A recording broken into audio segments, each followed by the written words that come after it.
à tous, bienvenue dans ce nouveau rendez-vous live FPI, donc consacré aujourd'hui à l'actualité du droit de l'urbanisme. Et on est dans un timing parfait puisqu'on organise ce webinaire donc consacré à la loi Daubié et UVART, le jour de la publication de la loi UVART. Donc voilà, on ne pourrait pas dire que la FPI n'est pas au top de l'actualité. Donc merci de nous rejoindre cet après-midi. Je vais laisser nos intervenants se présenter, voilà, puisque c'est eux qui vont vous expliquer donc les mesures de la loi UVART, voilà, puisqu'on a 1h30 et donc on a peut-être été un peu optimiste sur le fait de présenter et la loi Daubié et la loi UVART, et on sait que vous êtes impatient d'en savoir plus sur cette loi, puisqu'on a parlé de simplification du droit de l'urbanisme et du logement. On en a parlé depuis un petit moment, donc voilà, maintenant c'est publié, c'est du vrai droit positif. Simplement pour vous rappeler, voilà, sur la loi Daubié, on a beaucoup de dérogations, notamment qui ont trait à la transformation. Et pour ceux qui n'ont pas pu être avec nous, c'était le 30 septembre dernier. Donc je vous rappelle que vous avez tous les replays des rendez-vous live FPI sur le site intranet. Donc vous pourrez retrouver celui-ci et tous les autres. Et donc je vais laisser les intervenants se présenter. Bonjour Bérangère, Vincent Guinaud, je suis avocat à Paris dans le cabinet Lacourte en droit de l'urbanisme. Merci d'être avec nous cet après-midi.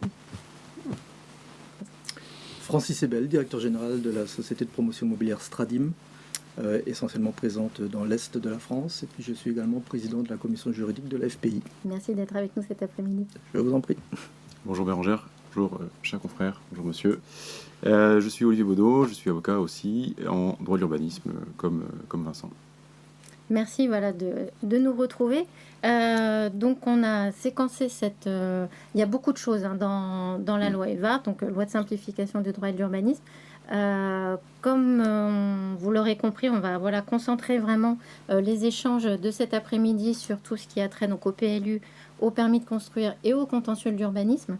Donc en fait, je vais vous dire ce qu'on n'évoquera pas, mais qui est dans la loi UVART pour pas qu'il y ait de malentendus. Donc dans cette loi, on a des dispositions notamment qui concernent les SCCV loi Allure, que certains d'entre vous pratiquent, dont l'objet a été étendu aux activités commerciales, parce que c'est vrai que c'était un point qui revenait souvent dans les difficultés. Et puis l'autre mesure qu'on n'évoquera pas aujourd'hui, c'est la mesure relative à la création des résidences à vocation d'emploi. Voilà, donc une nouvelle disposition qui sont introduites dans le CCH. C'est un peu l'idée, c'est pas du co-living exactement, mais un petit peu. Voilà, c'est un nouveau dispositif, mais voilà, je vous mentionne parce que c'est dans cette loi-là. Voilà, on ne développera pas plus que ça. Il y a également des dispositions relatives à l'aménagement. Ça a été un petit dilemme pour la préparation de ce webinaire, donc si le temps le permet, on en évoquera certaines. Et puis là aussi, peut-être qu'on aura l'occasion d'y revenir un petit peu plus longuement. Et donc, sans tarder, je vais laisser la parole à Vincent Guinaud. Et on va commencer par les PLU. Exactement, les PLU, en effet, il n'y a pas de fil conducteur général dans la loi. Donc, on va présenter, d'ailleurs, le rapport de présentation de la loi parle de patchwork. Donc, on a toute une série de mesures qui sont certaines assez efficaces, comme celle dont on va parler, parce que généralement... quand on voit dans une même phrase, quand on lit à la fois simplification et droit de l'urbanisme, il faut se méfier, c'est un peu contre-intuitif. Là, en l'occurrence, il faut quand même reconnaître au législateur une certaine efficacité, puisque il y a une simplification évidente des procédures d'évolution des PLU et des SCOT. Je vais parler ici du PLU, mais c'est à peu près la même chose. Comme vous le savez, alors j'allais dire jusqu'à demain, parce que la loi est parue aujourd'hui, elle rentre en vigueur demain. Toutefois, ce dont je vais vous parler, il s'agit des seules dispositions qui ne vont pas rentrer en vigueur tout de suite, puisqu'il y a un délai de 6 mois. Donc on est le 27, 28, grosso modo, on va dire que le 1er juin, ça s'applique. Et le texte nous dit que ça ne s'applique pas aux procédures en cours. Donc ce sera pour les nouvelles procédures lancées à partir du 27-28 mai, où ces nouvelles dispositions vont s'appliquer. Donc aujourd'hui, on peut encore dire aujourd'hui, il y a 5 procédures, très simplement. Il y a la révision, la révision allégée, la modification simplifiée, et puis la procédure de mise en compatibilité avec une déclaration de projet ou une DUP. Les promoteurs sont assez familiers de la procédure de déclaration de projet. Ça, elle ne change pas, c'est la même, tout est pareil, aucun changement. Donc généralement, quand le maître d'ouvrage a un projet qui, malheureusement, ne colle pas avec le PLU, heureusement, il s'en rend compte avant, c'est déjà une bonne chose. Là, on verra avec Olivier dans quelle mesure il pourrait éventuellement avoir une dérogation. Mais à défaut, s'il rêve un peu plus grand, il peut se dire on va essayer d'inviter la collectivité à faire évoluer le PLU. Ce qui n'est pas une vue de l'esprit, hein, c'est quelque chose qui se fait régulièrement. Et donc la première question qui va se poser, c'est quelle est la procédure applicable? Et la réponse va dépendre de l'objet de la modification. Aujourd'hui, pour parler de manière très pratique et en allant à l'essentiel, aujourd'hui, ce qui va freiner et bloquer un peu le changement du PLU, c'est lorsque on va soit modifier une orientation dans le PADD, plan d'aménagement et développement durable, de clé de voûte du PLU, avec les 3, 4, 5 grandes idées qui guident l'aménagement de la ville. Donc là, si on touche au PADD, on ne peut pas utiliser la procédure de modification, on doit utiliser la procédure de révision. Également, si on veut rendre constructible quelque chose qui n'est pas constructible, donc un petit bout d'une zone qui n'est pas constructible à la frange, j'en ai besoin pour mon projet, je ne peux pas, un espace boisé classé, alors même qu'il n'y a pas d'arbre dessus, malheureusement, je ne peux pas le transformer, l'espace boisé classé. Et puis également, quelque chose auquel on est assez souvent confronté, c'est lorsqu'on veut supprimer une protection. Et là, c'est les protections patrimoniales, paysagères ou des protections pour les risques. Et ça, c'est vraiment du quotidien, c'est-à-dire vous avez un mur en pierre sèche qui est identifié, parce que le terme dans le PLU, identifié comme étant protégé autour du terrain, alors que vous avez besoin de faire une porte cochère, quelque chose, où vous avez un arbre, une margelle de puits avec une étoile bleue ou jaune ou verte dans le PLU. Eh bien, en principe, vous êtes contraint, vous devez utiliser la procédure de révision. Le promoteur ne va pas lancer, et personne ne va lancer pour ses beaux yeux une procédure de révision. Donc, éventuellement, il peut se mettre dans un train d'une procédure. Sinon, il va recourir à la déclaration de projet, si son projet est d'intérêt général, parce qu'on peut à peu près tout ratiboiser avec une déclaration de projet. Bientôt, les choses seront beaucoup plus simples, puisqu'en réalité, on devra recourir à la procédure de révision uniquement quand on touche au PADD. Tout le reste relèvera de la procédure de modification. Donc ça, une vraie simplification, efficacité, PADD, bon voilà, après il faudra regarder si c'est une petite commune, il y a une zone d'activité et que dans le PADD il y a l'objectif de préserver cette zone, vous ne pourrez pas la transformer en logement parce que vous avez touché au PADD. Si en revanche c'est une échelle plus grande et puis une atteinte moindre, vous pourrez changer le zonage d'une zone. Par exemple, changer le zonage. Donc le champ d'application qui est considérablement restreint pour la révision, et 2, la procédure en elle-même est beaucoup plus simple, puisque finalement, on va avoir donc qu'une seule procédure dite de modification, mais qui est la procédure de modification simplifiée. Sachant que, pour dire les choses simplement, la grande différence aujourd'hui entre modification et modification simplifiée, c'est que modification normale égale enquête publique, modification simplifiée égale pas enquête publique. Eh bien, avec la nouvelle, la réforme, si j'ose dire, avec ce nouveau texte, la procédure de droit commun sera donc une procédure de modification sans enquête publique. La ville pourra, enfin je dis la ville, la collectivité compétente pourra, si elle le souhaite, qui peut le plus, peut le moins, elle pourra faire, si elle veut, une enquête publique. Ça ne sera pas obligé, mais on va dire, elle sera très fortement incitée dans l'hypothèse où elle doit faire une évaluation environnementale. Voilà. Là, dans ce cas-là, elle est obligée de faire une délibération motivée expressément pour faire une PPVE, mais sinon, le principe, ça sera modification, qu'on connaît aujourd'hui sous le temps modification simplifiée, un peu pour faire tout ce que l'on souhaite, et ce, sans enquête publique, mais avec une procédure de participation du public. Donc on peut espérer des délais plus courts. Voilà, on peut espérer des délais plus courts, en effet, tout à fait. Pour plus d'évolution, on va dire, voilà, du PLU, pour ne pas parler de modification, parce que c'est une procédure spécifique. Mais donc voilà, la simplification en l'espèce, c'est un peu, enfin voilà, on espère en tout cas une accélération des Une délais. accélération, et on peut déposer un permis de construire. J'aime pas le terme de en temps masqué. Oui. C'est pas, Oui, c'est pas oui. super, je trouve, mais en parallèle. En parallèle, Joli. avec la On peut le modification. déposer en parallèle et puis faire en sorte que le timing marche avec pour avoir son permis un instant de raison après l'entrée en vigueur du PLU modifié. Alors, ce qui est intéressant aussi, au-delà des procédures d'accélération des procédures d'évolution des PLU, c'est de mémoire le certificat d'urbanisme, enfin le sursis à statuer plus exactement, puisque le sursis à statuer, il peut être mobilisé en cas de révision du PLU, mais pas de modification. Alors, on ne sait pas si ce sera un effet qui Mais non, on est coule, dans l'hypothèse où ça vous plaît, voilà, ou la c'est ça. modification. Oui, exactement. En l'état de la jurisprudence, oui. Donc, on va peut-être échapper à quelque chose. c'est aussi l'autre atout, on va dire, C'est vrai. de l'élargissement de la procédure de modification. C'est à la fois une accélération des délais et puis, en termes de sursis à statuer, voilà, peut-être Et échapper à- moins de sursis à statuer. Peut-être. Voilà. On vous le souhaite en tout cas. Merci Vincent pour ce point et tout à l'heure, effectivement.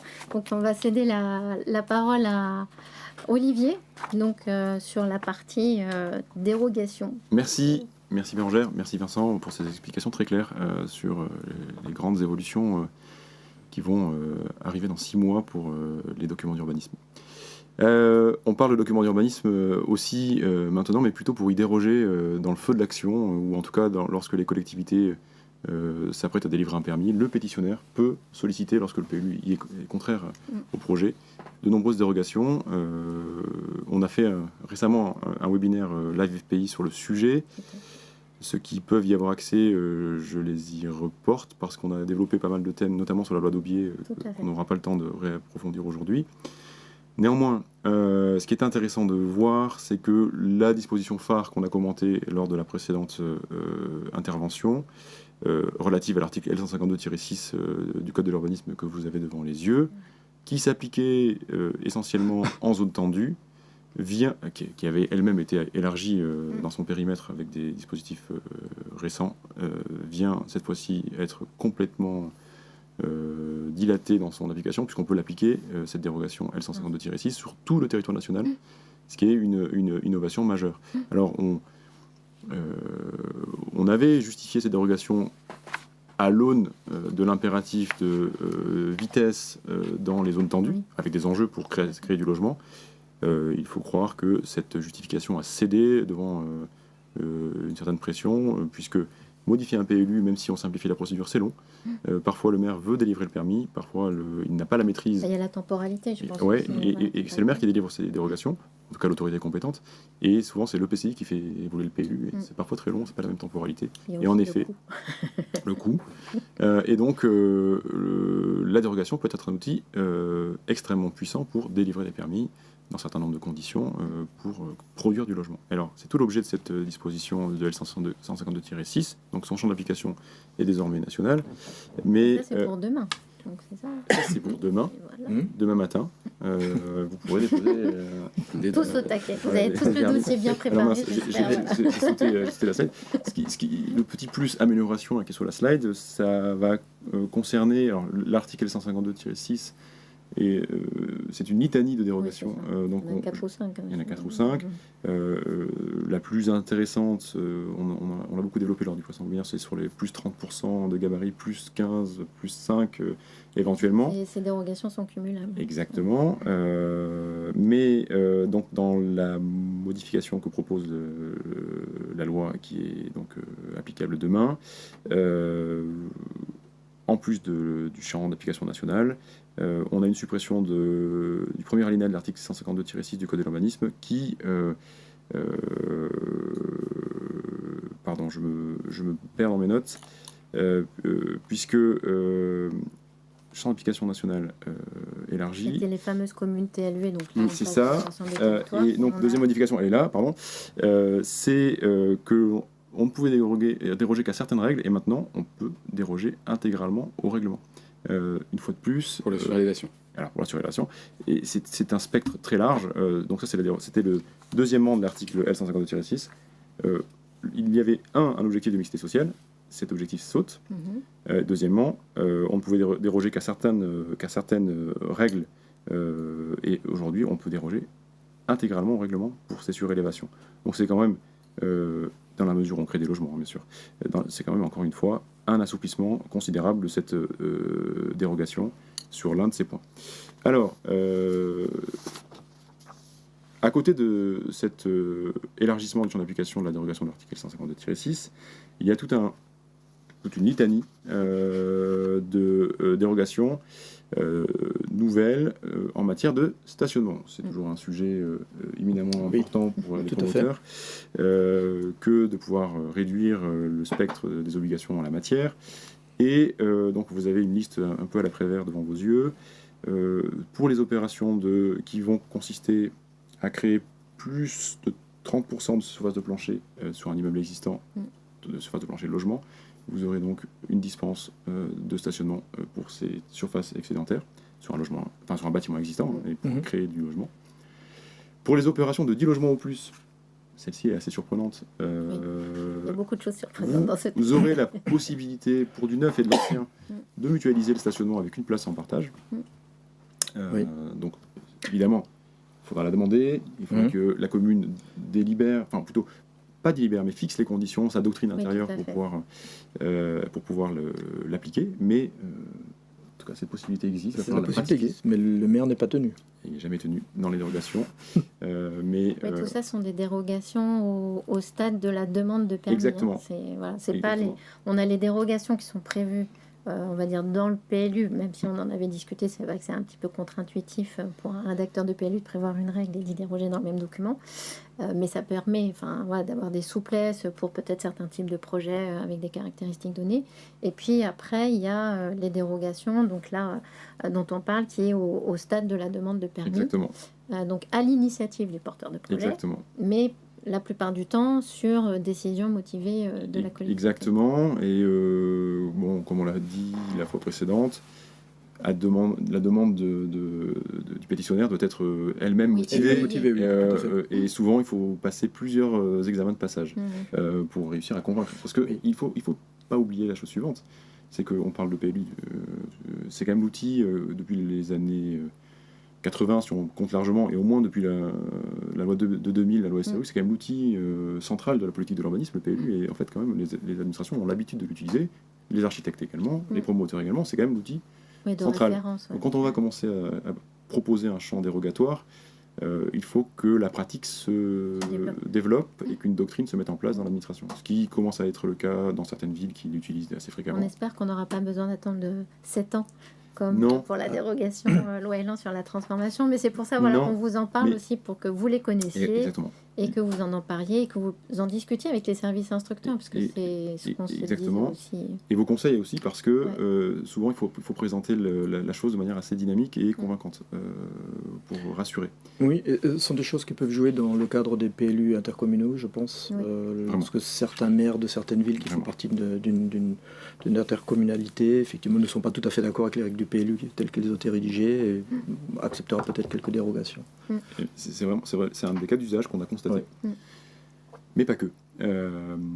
Alors, après cette fameuse dérogation des 10 logements au plus, cette classique des 15% en autopartage qu'on a déjà évoqué de nombreuses fois, passe à 30% de plein droit. En tout cas, ici, on va le dire. Exact. On va militer pour, puisque la Cour administrative d'appel de Bordeaux n'a pas tout à fait la même vision, malheureusement. Mais c'est la seule pour le moment. Et donc, en cas d'autopartage, vous aurez de plein droit 30% de dérogation, à notre sens, aujourd'hui. Et ça marche également lorsqu'une aire de covoiturage est à proximité directe de l'opération. Alors, qu'est-ce que la proximité immédiate ? Alors, la jurisprudence s'est prononcée à multiples reprises sur cette notion dans d'autres cadres, notamment pour les stationnements dans une aire proche du terrain d'assiette du projet. Longtemps, ça a été 300 mètres. 300. Okay. Mais vous allez voir dans quelques instants que pour d'autres dérogations, ça devient 800 mètres. Bref, ceci est assez fluctuant. Mais, grosso modo, la proximité immédiate veut dire qu'on peut aller à pied facilement à l'endroit donné. Donc ça, c'est une nouveauté importante, 30%. C'est un peu l'exception de l'exception, parce que là, on a parlé tout à l'heure des dérogations par décision motivée. Celle-ci, hormis le cas de la jurisprudence de la Cour d'appel de Bordeaux. C'est pas une dérogation, ça. C'est un assouplissement, on va dire, des obligations de stationnement de plein droit. Voilà, donc vous le mettez dans votre dossier de demande de permis. Alors, il y a aussi toutes les questions pratiques, mais qu'on n'aura pas le temps d'évoquer, sur les conditions de recours, des mises à disposition du véhicule. Pas neutre. Oui. Peut-être pérenne. Oui, est-ce qu'on peut l'installer en sous-sol, etc. Exactement. Un autre point, je l'ai noté sous la forme de réhabilitation en centre-ville. C'est la notion qui est dans le code, centre-ville. Donc, elle n'est pas définie. Bon courage à chacun. Mais quand même, on voit un peu de quoi on parle. Et réhabilitation en centre-ville, c'est quand même en général dans le secteur constitué, plutôt historique, mais là encore, ça restera à déterminer.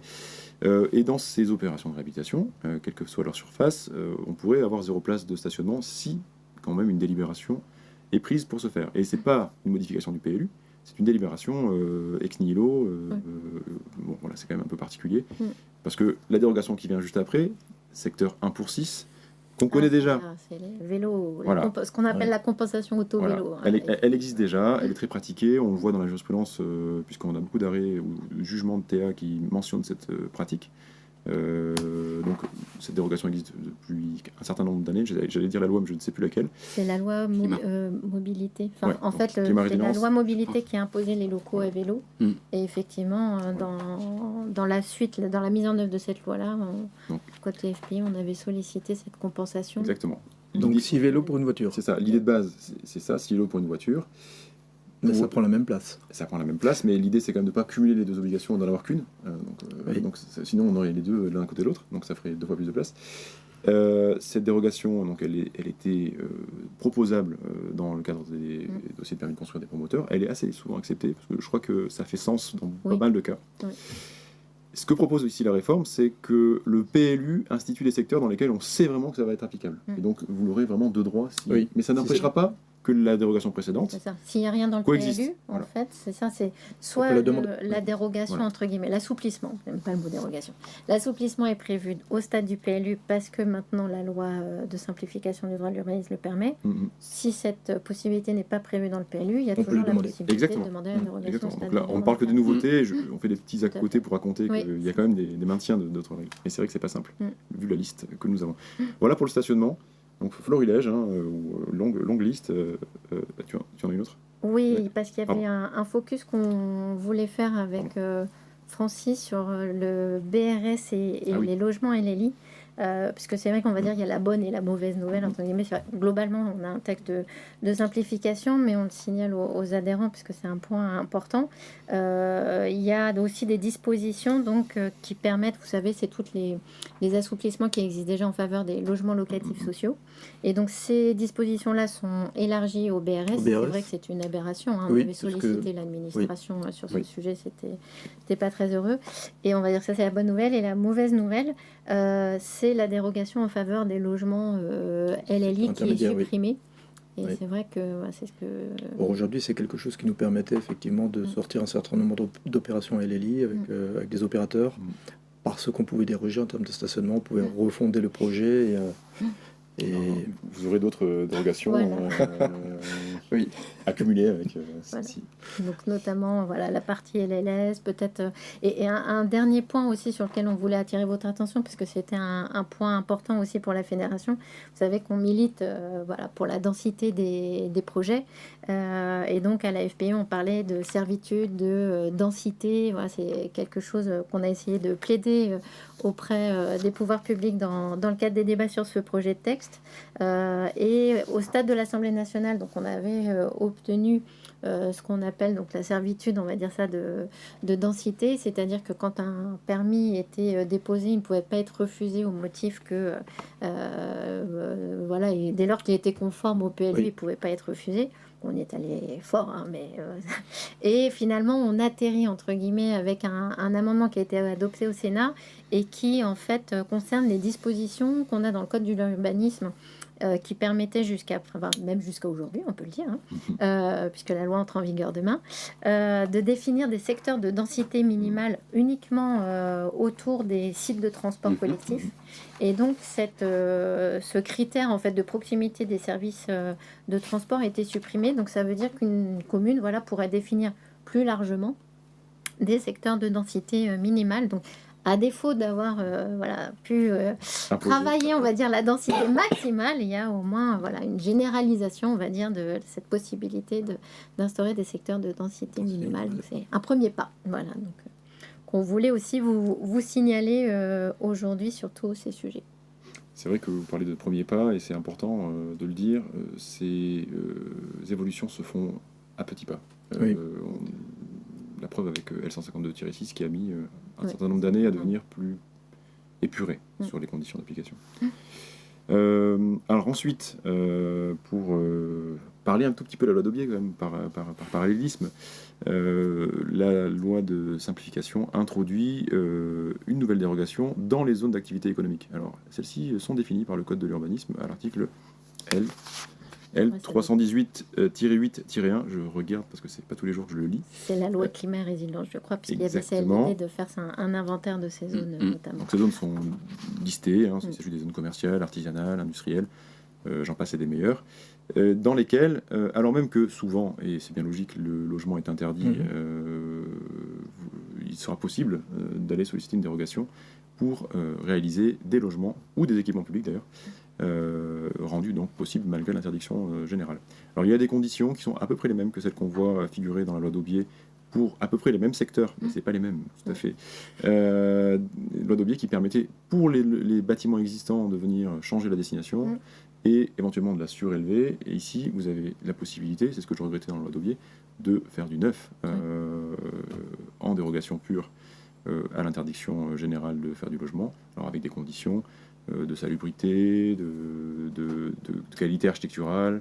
Je ne vais pas les lister maintenant, mais en somme, il s'agit de vérifier que ça tient la route quand même, de faire du logement dans une zone. On peut supposer qu'un promoteur qui regarde un foncier mutable se sera posé ces questions qui sont posées en condition. Ça, j'ai retrouvé des clients. En termes de valeur de déclaration. Exactement. Mais voilà, c'est pas neutre parce que là aussi, ces secteurs n'évoluent pas vite. Et ces secteurs aussi connaissent une crise structurelle. Donc, tout à fait. Il y a fort à regarder dans ces secteurs qui sont souvent des entrées de ville, qui sont par d'autres dispositifs, dont la mutation est encouragée par d'autres dispositifs. Donc, intéressant. La dérogation que mon confrère, je crois, appelle avec des mots anglais. C'est la dérogation open bar. Voilà, je voulais te laisser quand on est étudiant, on aime bien. Même quand on n'est pas étudiant, d'ailleurs, le concept de l'open bar. C'est tellement rare. Alors, dérogation open bar. Open bar, parce que la création de logements étudiants est fortement encouragée par cette disposition nouvelle, où, à la condition qu'on soit en zone U ou AU, on peut absolument déroger à toutes les règles du PLU pour créer du logement étudiant. Alors, qu'est-ce que le logement étudiant ? Première question, est-ce que ça concerne vraiment les résidences-services ? Est-ce que le logement, c'est de l'hébergement ? Ces questions-là vont se poser. Forcément. Parce que la loi n'est pas extrêmement bien écrite, mais on sent quand même une possibilité de venir asseoir des projets qui, jusqu'à présent, ne sont pas toujours évidents, pour plein de raisons, de critères tenant à l'emprise, au gabarit, à la hauteur, ainsi de suite. Donc voici un nouvel outil intéressant à regarder, à creuser, à développer, parce que là aussi, ces textes sont très intéressants, mais la pratique de nos clients promoteurs, la pratique des avocats, celle des notaires, celle des architectes, va faire évoluer les choses, et puis on verra ce qu'en dit le juge dans quelques années, comme souvent. Mais voilà, une ouverture importante, et évidemment l'intention du législateur est claire. La façon dont ça va atterrir clairement dans les projets, on verra. On verra l'application qu'en font les maires. Exactement. Celle-ci, je la laisserai à Vincent qui, je crois, enchaîne juste après moi. Oui, la dérogation open bar, tu veux en dire un mot, c'est ça? Non, c'est clair, mais si tu veux, tu peux en parler. Ah non, tout à fait, la jurisprudence, c'est clair. Simplement pour préciser ce que tu disais, Olivier, effectivement, dans le L152-6, qui est l'article dans lequel il y a les dérogations les plus courantes, qui doivent être justifiées et dont vous avez déjà parlé, effectivement, on parlait de la proximité, d'avoir en tête cette dérogation pour réaliser moins d'aires de stationnement qui est permise quand on est à moins de 800 mètres. Hein, on avait la question. Aujourd'hui, c'est 500. Demain, c'est 800. Et c'est pas la même chose de ce dont tu parlais avec ce que les promoteurs appellent la loi Mandon, qui est qui est le fait que c'est pas un sujet de dérogation, c'est la loi par définition, elle est au-dessus du PLU qui a une valeur réglementaire. Et dans le code de l'urbanisme, on nous dit que nonobstant toute disposition contraire dans le PLU, le PLU ne peut pas exiger plus de temps de places de stationnement par typologie de logement. Et effectivement, il y a le BRS qui fait son apparition avec une différence si on est à plus ou moins 800 mètres. Donc on retrouve, donc c'est 1 à plus de 800 mètres ou 0,5 à moins de 800 mètres. Contre 500 mètres. Contre 500 mètres. Contre 500 mètres. C'est une belle amélioration. Par contre, j'ai pas vu dans le texte, en direct live, j'ai pas vu dans le texte que le LLI sortait de cette disposition parce que, il me semble pas. En fait, on a effectivement, on a une petite modification. Ça peut paraître subtil, mais on en a discuté avec certains adhérents qui effectivement avaient relevé ce point et c'est pour ça qu'on en a parlé. On revérifiera parce qu'on a beaucoup de questions dans le chat sur ces sujets de places de stationnement LLS, LLI, mais effectivement entre le régime que tu évoquais, donc on va dire de plein droit, quand on est même en dehors de ces secteurs proches des transports, on a la possibilité donc de réduire les obligations de stationnement. Il y a les mêmes qui sont encore plus réduites, notamment pour les résidences étudiantes. Alors, il y a une question dans le chat sur la notion de logement étudiant. Alors, il y a plusieurs choses. Il y a effectivement la notion de résidence universitaire pour les mesures qui existaient déjà. Et qui, c'est ce que vous disiez tout à l'heure, c'est la notion un peu de CROUS, je vais vous laisser en parler, versus, on va dire, la nouvelle dérogation open bar pour, là, c'est les résidences étudiantes de mémoire dans la loi.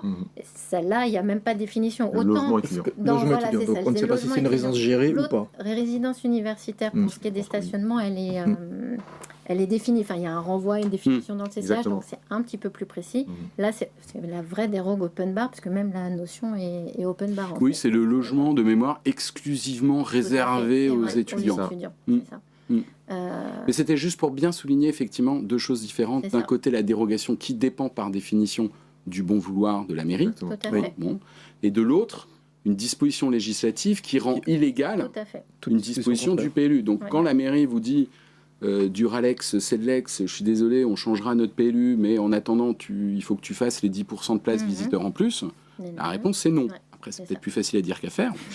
Non. Avec un bon avocat, c'est bon.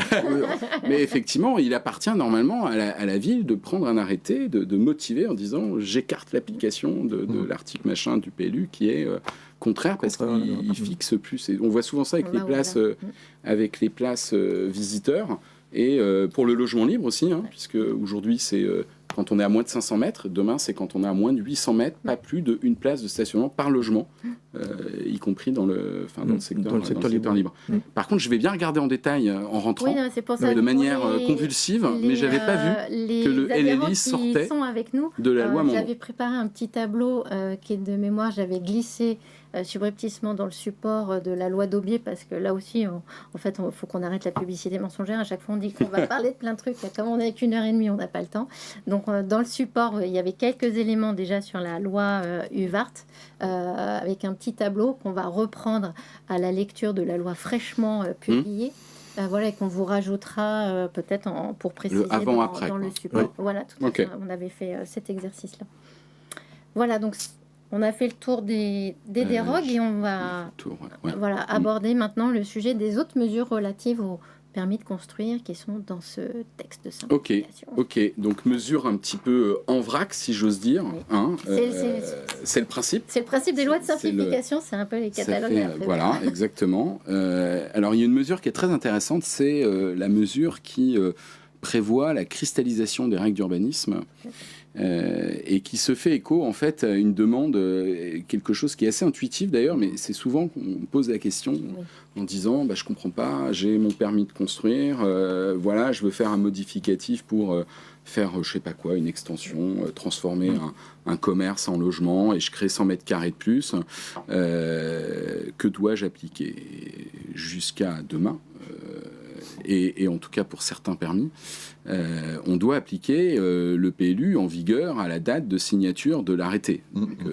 Sauf, tu parlais du certificat d'urbanisme et autres cas un peu particuliers de cristallisation, mais sinon tu dois l'appliquer. Donc ça suppose un peu une gymnastique intellectuelle. Ça veut dire que tu prends la modification que tu envisages de faire, tu lui appliques les règles du PLU. Donc si tu veux rajouter 100 mètres carrés de surface d'habitation et que maintenant il faut 5% de locaux vélo, on va faire 5 mètres carrés de locaux vélo en plus. On ne va pas faire tout l'immeuble passer au crible du nouveau PLU. Et puis si jamais tu touches à quelque chose qui, dans ton projet, n'est plus conforme, c'est pas de la faute de ton projet, mais le PLU a changé, ton permis, tu as un permis pour faire du R+6 et maintenant c'est R+5 parce que le PLU a changé, et bien là, tu ne dois pas aggraver la situation. Il faut même un tout petit peu essayer de l'améliorer. Donc tu peux déplacer tes édicules techniques, mais si tu peux un petit peu les baisser pour... Du coup, le permis devient immuable en fait. Voilà, là il y a un vrai sujet, effectivement, ce qui suppose d'ailleurs d'essayer d'avoir le réflexe de, dès que j'ai mon permis de construire, le lendemain, je demande une prorogation et un CU. Voilà. D'ailleurs, si mes enfants, au lieu de passer leur temps sur TikTok, créent des applications sur l'iPhone, je ferai une application pour demander des CU. C'est vrai que n'importe qui peut demander un CU. Au promoteur, automatique. T'as pas besoin d'être autorisé. En plus, n'importe qui peut revendiquer un CU, même s'il n'a pas été délivré à son nom. Enfin bon, bref. Donc, pour l'instant, mes enfants font pas ça, malheureusement. Et donc, du coup, le texte, ce nouveau texte, nous dit que dans les 3 ans de l'obtention, pas de la DROC, c'est important, de l'obtention du permis, parce que si j'ai eu un contentieux, ou alors je rachète un projet à un confrère, et que le permis a déjà 2 ans, et que je dépose un PCM balai 18 mois après, hop, je suis plus dans le délai. Et donc, du coup, dans les 3 ans de l'obtention de ce permis de construire, on ne peut pas m'opposer un refus de PCM au motif de dispositions d'urbanisme qui n'existaient pas à la date de mon permis de construire. Donc il y a une exception sur les règles qu'on retrouve d'ailleurs sur les CU, sur les règles de sécurité, salubrité publique, si tout d'un coup on est en zone, je sais pas quoi, PPRI, enfin en zone inondable, on va pas tous mourir noyés, donc en fait on pourra pas. Mais au-delà de ce trait un peu caricatural, effectivement... C'est une règle de bon sens. Ça, c'est une règle de bon sens. Enfin. Et alors qui a posé beaucoup de soucis, je reviens tout à l'heure à ce qu'on disait tout à l'heure, aux ventes en bloc que les promoteurs ont pu faire ces dernières années, notamment dans le cadre du LLI, où le bailleur pressenti nous demandait des modifications pour des permis déjà relativement anciens, parce qu'opération depuis la crise que le promoteur n'avait pas réussi à sortir, et ça a posé pas mal de problèmes. Alors là-dessus, il y a au moins 3 choses à dire d'assez précises là-dessus. La première, c'est qu'il y a une jurisprudence du Conseil d'État du mois de juin dernier qui nous dit qu'en matière de certificat d'urbanisme, on a le droit de panacher. Oui, tout Donc à fait. on peut faire son marché en disant tiens, moi j'ai cristallisé, j'aime bien cette règle-là de hauteur, c'est super. Par contre, j'ai envie d'appliquer la nouvelle règle là, sur l'emprise au sol, ça m'intéresse. Par contre, la pleine terre, non, mais l'emprise au sol, oui, je veux bien. Donc le Conseil d'État nous dit il ne faut pas que les règles soient contradictoires. Il ne s'agirait pas de prendre la règle de hauteur pour faire du R+6. Et puis là où le nouveau PLU dit R+4 et prévoit une exception en disant si tu as un rez-de-chaussée actif, tu peux faire un étage de plus, de prendre l'étage de plus pour l'ajouter à... Voilà. Il faut rester raison gardée, on va dire. Mais effectivement, donc ça veut dire je ne suis pas obligé de choisir est-ce que je prends le nouveau ou l'ancien PLU. Je prends les dispositions qui sont le plus favorables. Donc ça c'est un point important. Le deuxième sujet est un petit peu plus compliqué et je vous fais part de mes doutes parce que on est tous pleins d'humilité sur ces sujets. C'est que je ne sais pas exactement ce qui va se passer dans l'hypothèse d'un PLU annulé. Okay. Puisque il y a déjà le sujet de la cristallisation qu'on connaît en lotissement. Car il a son permis de lotir, d'aménager pendant 5 ans, les règles sont cristallisées. On ne sait pas trop comment on calcule les 5 ans, mais grosso modo, pour simplifier, pendant 5 ans, les règles sont cristallisées. Et le Conseil d'État a jugé, à l'époque, que si jamais le PLU qu'il a cristallisé est annulé, l'annulation par le juge fait disparaître. C'est comme si jamais il y avait eu de PLU, donc ça disparaît, on applique le PLU d'avant. Donc si malheureusement pour lui c'était une zone naturelle qui était devenue à urbaniser, il est mal barré. Donc le législateur est intervenu, la loi Elan a modifié le code de l'urba spécifiquement là-dessus en disant Si la disposition cristallisée a été annulée, eh bien, il garde quand même la cristallisation. Mais j'ai pas la même chose ici. D'accord. Donc je sais pas, comme il y a cet arrêt du Conseil d'État que le législateur a contré, est-ce que du coup cette jurisprudence va... Enfin bon, je ne sais pas. Mais en tout cas, il y a quand même un petit warning à avoir pour l'hypothèse qui est quand même assez souvent un peu anxiogène, où le promoteur est content, il a eu son permis, il a bu un coup parce qu'il est purgé, et puis là on lui dit, il y a un recours sur le PLU. Il dit, au secours, qu'est-ce qui se passe si jamais le recours aboutit? Donc on lui dit, s'il aboutit, on va revenir au PLU d'avant. Maintenant, il faut regarder, est-ce que ton projet est conforme, sinon il ne faudra pas aggraver, etc. Eh bien, je ne suis pas certain que cette disposition règle ce sujet. Elle règle le sujet du changement de PLU pour l'avenir, mais l'application rétroactive, j'en suis pas certain. C'est une nouvelle idée d'amendement. Exactement. Sur le... Et puis le dernier sujet, il faut... Oui, bien sûr. Sur ce sujet, est-ce que ces dispositions jouent si le PC initial a fait l'objet d'une demande de prorogation? Alors c'est vrai que dans les 3 ans de la délivrance, voilà, les 3 ans, ça ne marchera pas. C'est ça, c'est. Non, parce que prorogation, c'est comme interruption de délai. Enfin, d'ailleurs, c'est pas une suspension de délai en cas de contentieux, etc. Le texte a vraiment mis 3 ans à compter de la délivrance. C'est déjà une belle amélioration. Alors, je comprends les questions qui sont posées, mais c'est vrai que 3 ans, c'est déjà beaucoup par rapport à 0. Nous, on avait demandé 5. Parce je sais. C'était un sujet. Il faut toujours demander beaucoup pour avoir le temps de l'opération. Tout à fait. En fait, 3 ans, c'est court. C'était la drogue, ça aurait été mieux. 3 ans à compter de la drogue. 3 ans à compter de la drogue. Tout à fait. C'est bien ça. Proposé 5 ans en parallélisme du régime du permis d'aménager. Mais le Sénat est repassé. Parce que délivrance, c'est tout. Effectivement, s'il y a eu un recours bien sûr. ou pas de vente, on peut comprendre que la durée, après on est sur des vieux PLU. Non, mais je vous prends l'exemple de Paris, par exemple. La ville de Paris adore son nouveau PLU. Tout le monde adore son nouveau PLU. La ville de Paris, pas trop la prorogation. Ça va lui faire un drôle d'effet quand on va lui dire écran protecteur.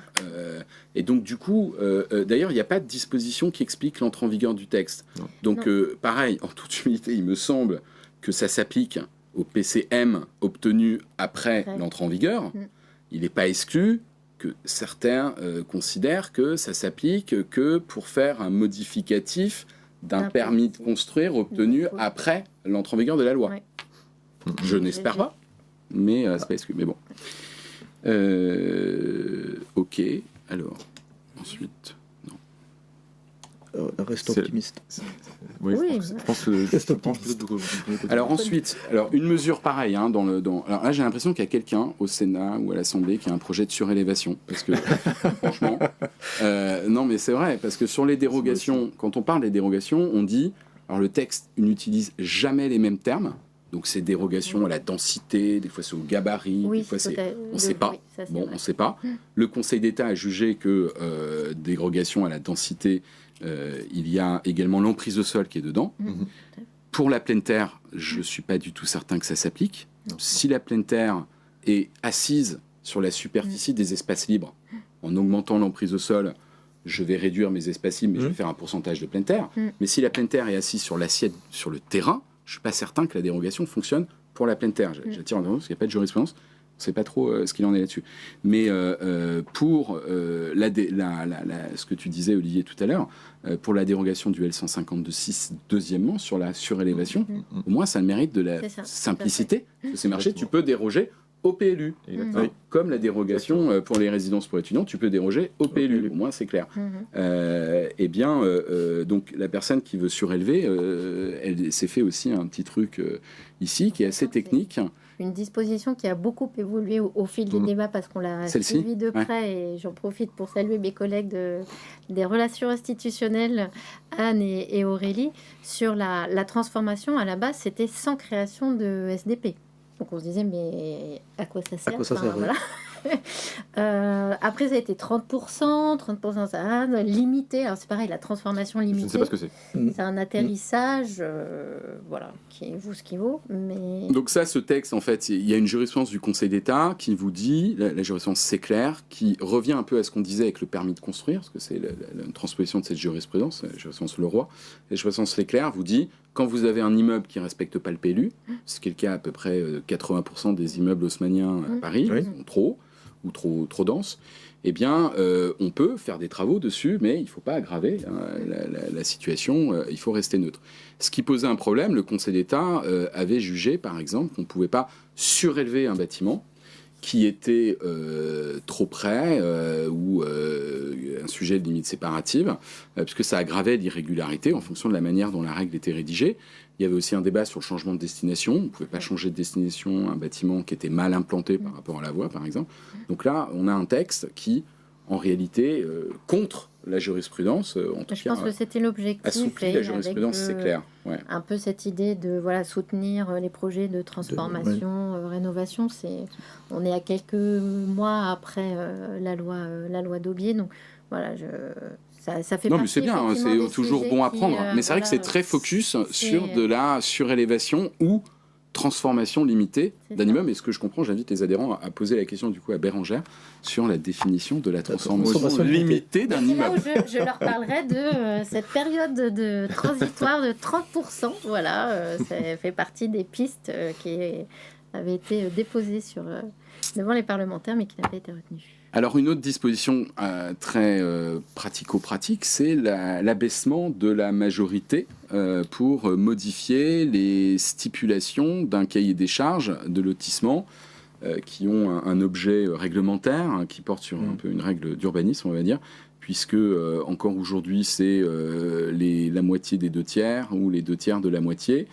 Enfin, des propriétaires en nombre de lots et en nombre et en surface, pardon, et désormais c'est la moitié de la superficie du lotissement qui demande à faire ce changement. Donc une disposition, puis on en parlait tout à l'heure en buvant un café, également ce qui serait dans les tuyaux également, j'ai compris qu'il y a aussi un texte là-dessus un peu plus général, pour que la procédure, non pas de modification, enfin peut-être également, mais surtout la procédure de mise en concordance, c'est l'article suivant. Il y avait des dispositions qui ont été adoptées, qui ont été supprimées. Qui ont été supprimées, d'accord. Pour que ça vise également les cahiers des charges, mais autres que de lotissement. Ce qu'on voit en ZAC, en ZUS, en ZUP, en plein de trucs avec des acronymes. C'est un besoin impérieux dans la première et deuxième couronne parisienne. Il y a énormément d'opérations qui sont bloquées par des cahiers qui ont été écrits avec des limitations à l'infini, ce qui est quand même assez impressionnant, vu de ma fenêtre. Également, dernière ou avant-dernière, je crois, mesure là-dessus dont on parle, c'est la possibilité d'avoir un permis d'aménager multisite. Bon, je ne crois pas que ça soit une révolution totale. Ça existait déjà. Ça existait dans les ORT et de mémoire aussi dans les GOU. Grande opération d'urbanisme et désormais ça va être partout, donc voilà, l'idée c'est que j'ai une route je suis en train de faire un projet et puis il est coupé par une route, ça me fait 2 unités foncières, comme vous le savez, je vais pouvoir faire un seul PA. Il ne s'agit pas de faire un PA à l'autre bout de la ville, mais un seul PA pour avoir une certaine cohérence, et puis je suppose que c'est l'idée de pouvoir aussi mutualiser les règles à l'échelle de mon PA si bien sûr le PLU ne s'y oppose pas. Si, on parle du changement de sous-destination, mais on en parle, c'est un intérêt historique. Oui. Alors, tout à fait. Alors, historique, oui, non, parce que... C'est ton truc. J'avoue que j'ai un peu insisté auprès de Vincent pour l'évoquer. Alors, c'était avant la décision du Conseil constitutionnel, mais juste pour les adhérents, parce qu'on discute beaucoup de transformation et de rénovation à l'AFP en ce moment. Et c'est vrai que ces dispositions-là qui visent en fait à permettre à une collectivité de contrôler des changements de sous-destination, ce qui n'est pas possible en l'état des textes, sans travaux, c'est quelque chose qu'on avait déjà vu passer dans un projet de décret sur les destinations et sous-destinations. Ouais. Et côté FPI, on avait dit mais du coup le décret serait illégal, donc ça serait un petit peu fâcheux. Donc ces dispositions ont été supprimées du projet de décret. Et là, ça revient au niveau législatif. Alors, il s'avère que ça a été censuré parce que ce texte a été considéré comme un cavalier législatif. Donc c'est juste qu'il n'était pas au bon moment, au bon endroit. Ça pourrait revenir. Mais voilà, effectivement, donc ça a été supprimé par le Conseil constitutionnel. Mais il y a des chances que ça revienne. Donc c'était l'idée de vous préparer psychologiquement, collectivement, à ce que peut-être un jour le lobby d'une grande ville, très grande ville, très grande ville, la capitale, aboutisse un jour, parce qu'il y a cette volonté très forte, de pouvoir tout gérer très précisément. Sachant que c'est pas complètement non plus il y a les deux, en fait. illogique, parce que quand on change de sous-destination, on peut se retrouver à devoir appliquer des règles propres à cette sous-destination. Donc c'est pas parce qu'on n'a pas besoin d'une formalité que pour autant il ne faut pas respecter le PLU. Mais effectivement... disons que ça fait des formalités supplémentaires. Bien sûr. Peut-être pour en dire 2 mots de plus, elle a une certaine logique cette mesure, puisque dans la ville concernée, Paris, pour ne pas la citer, l'immense majorité des opérations portent sur des immeubles existants. Parce que 97% des permis de construire et déclarations préalables de travaux portent sur de l'existant. Donc en vérité, réglementer l'existant finement est une nécessité, en tout cas vu de la fenêtre de l'administration municipale. Donc c'est pour ça qu'il y a eu autant d'insistance et qu'on reverra très prochainement ces dispositions apparaître dans nos futures présentations. Alors juste avant d'enchaîner avec cette dernière partie que les adhérents attendent très certainement et où on n'était pas très rassurés aussi de la saisine du Conseil constitutionnel parce qu'on se demandait si ces dispositions-là seraient censurées ou pas, on voulait vous poser la question. Donc vous allez à un sondage en ligne pour voir les thèmes que vous souhaitez aborder dans un prochain webinaire. Voilà, donc je vous préviens, voilà, pour vous remercie d'avance d'y répondre pour pouvoir coller au mieux à vos besoins et vos attentes. Merci d'avance.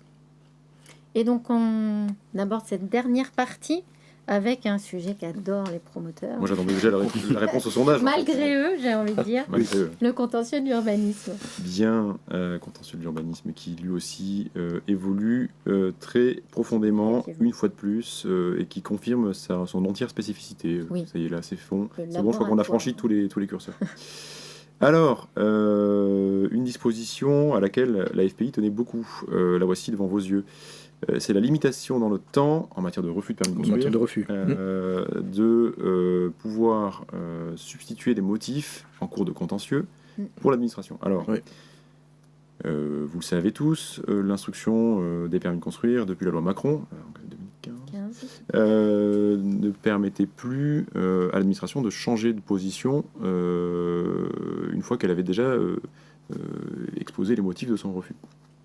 Mais, il y avait un mais extrêmement important que le Conseil d'État avait remis en perspective dans un avis contentieux très important du 25 mai 2018, préfet de je ne sais plus quoi, des Yvelines peut-être, qui est hyper important sur le contentieux des refus de permis de construire, qui démontre que le juge a pendant une grande période voulu faciliter, ouvrir une voie en tout cas pour les promoteurs, pour les porteurs de projets, pour obtenir des permis, le cas échéant, à la barre du tribunal, en demandant une injonction de délivrer un permis, ce qui était une innovation extrêmement importante.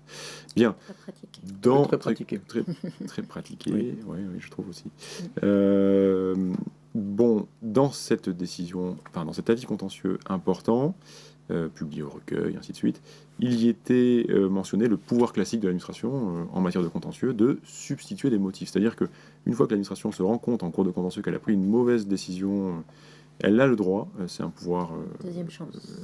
Une deuxième, voire une troisième chance, de trouver d'autres motifs. Et je dois avouer que nos confrères attaquants sont tout à fait doués pour susciter créatifs des nouveaux motifs, et que malheureusement... je constate également, je ne sais pas ce que tu en penses Vincent, et vous aussi Francis, que la juridiction a tendance à accompagner largement ces innovations.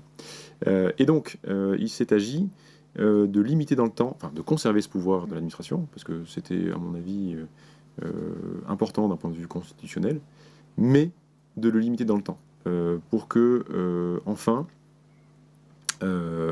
après une période raisonnable, de 2 mois après l'introduction du recours du promoteur contre le refus de permis de construire, vous puissiez vous dire « Ok, c'est bon, il n'y aura pas de nouveaux arguments sortis de du chapeau, souvent de l'avocat. » Oui, mais il est vrai que certaines municipalités se limitaient à refuser un permis sur la base de l'article 11, ne s'insère pas dans le titre, point barre.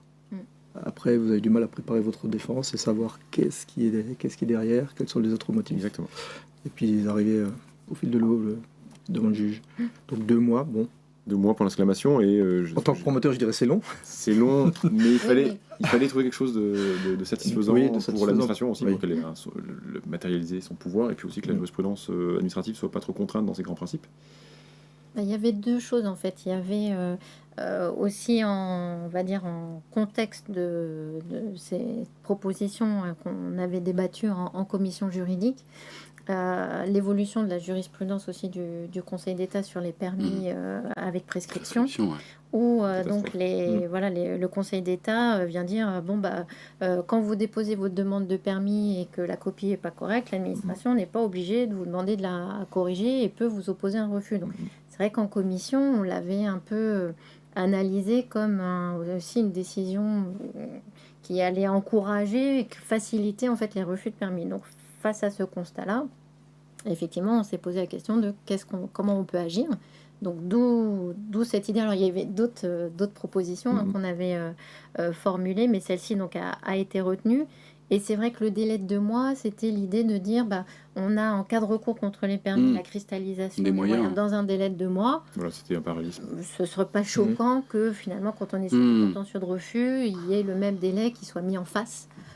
Entre guillemets, voilà. Donc, mais ce qui serait intéressant, si c'était le Grido qui avait fait un rapport sur ce sujet sur lequel on avait travaillé, tu te souviens, c'était le fait qu'en droit de l'urbanisme, on est comme en droit de l'environnement. En droit de l'environnement, quand tu demandes une autorisation, je sais pas, loi sur l'eau, avant de recevoir la décision, l'administration te l'envoie en projet et tu as 15 jours pour te prononcer. Tout à fait. Donc si c'est une autorisation avec des prescriptions, tu peux dire voilà, je suis pas d'accord, ou un refus. En matière d'urbanisme, ça devrait être la même chose. C'est pas un refus de permis, c'est un échec. C'est pas normal de se retrouver avec un refus parce que la place 22 dans le premier sous-sol, elle fait 2,38 m. Parce que quelque part, il y a quand même eu un travail préalable au niveau voilà, il y a un PLU qui a été élaboré, il y a une constructibilité qui a été dégagée, on s'insère là-dedans. Il peut également y avoir des erreurs d'interprétation, il peut y avoir beaucoup de choses, mais bien sûr, ça devrait ouvrir la place à un dialogue et non pas des... Il faut qu'on ait le projet d'arrêté qui soit envoyé au moins 15 jours avant. Si c'est un projet favorable, ce qui devrait être le cas, évidemment, on pourra lire les prescriptions, regarder ce que nous raconte le truc sur les locales poubelles, etc., et adapter. Et puis si c'est un refus, on pourra leur dire...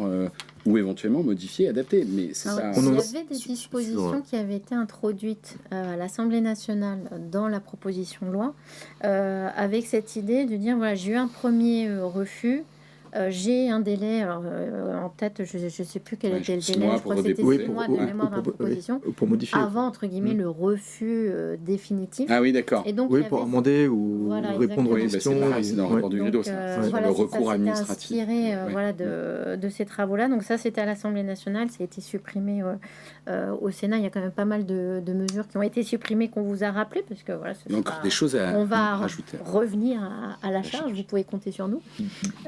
Mais effectivement, voilà, là aussi, on va dire que un amendement avait été adopté, donc voilà, le sujet était un peu posé. Oui, parce qu'avec tout ça, on perd énormément de temps. Donc, au lieu d'instaurer un dialogue, on est toujours dans à crisper les gens, un jeu de consensueux. Oui, c'est ça. Et pour mettre un autre coup d'éclairage, coup de projecteur sur ce sujet, on peut que déplorer ce qui s'est passé en avril avec l'avis contentieux rendu par le Conseil d'État sur les refus et les prescriptions.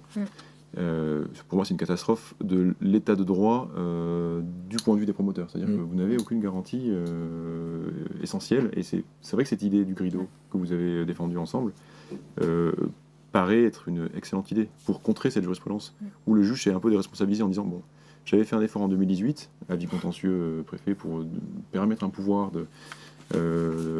permettre au pétitionnaire qui a eu un refus de demander une injonction de délivrer. Je fais un grand pas. J'avais avancé un peu plus loin en 2019 avec les prescriptions en matière de sécurité.